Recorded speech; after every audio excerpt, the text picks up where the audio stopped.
Hello সবাইকে, আমি চলে এসেছি আমার আরও একটা ডেলি ব্লগ নিয়ে। এটা ছিল আমার একটা বার্থডে পার্টির ইনভিটেশন, যেখানে চলে গেছিলাম আমার বাড়ির সমস্ত জন মিলে। আমার দাদা, বৌদি, মা, বাবা সবাই মিলে চলে গেছি। গিয়েই খাওয়া দাওয়া স্টার্টারের এত আইটেম ছিল, আমি তো স্টার্টার খেয়েই পেট ভরিয়ে দিয়েছিলাম। খেয়েই যাচ্ছি, শেষ মোটে হচ্ছে না। তো আমাদের লেট করে যাওয়ার কারণে কেক কাটা তো শেষ হয়ে গেছিলো, আমরা দেখতে পাইনি কেক। তো কি করব, রেডি হতে দেরি হয়ে গেছিলো। রেডি হতে যে আমার খুবই টাইম লাগে, তোমাদের কত লাগে আমি জানি না। তো গিয়ে শেষমেশ পৌঁছালাম, তারপর খাওয়া দাওয়া করব, সিট নেই।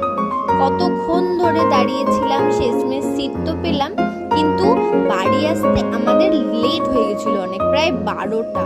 খাওয়া দাওয়া শেষ হতেই এত দেরি হয়ে গেছিল, সবাই শব্দ আমাকেই দিচ্ছিল যে তুই রেডি হতে দেরি করেছিস, তোর জন্যই দেরি হয়েছে। তো আমি কি আর করব, রেডি হতে তো একটু টাইম লাগেই, বলো। টাটা।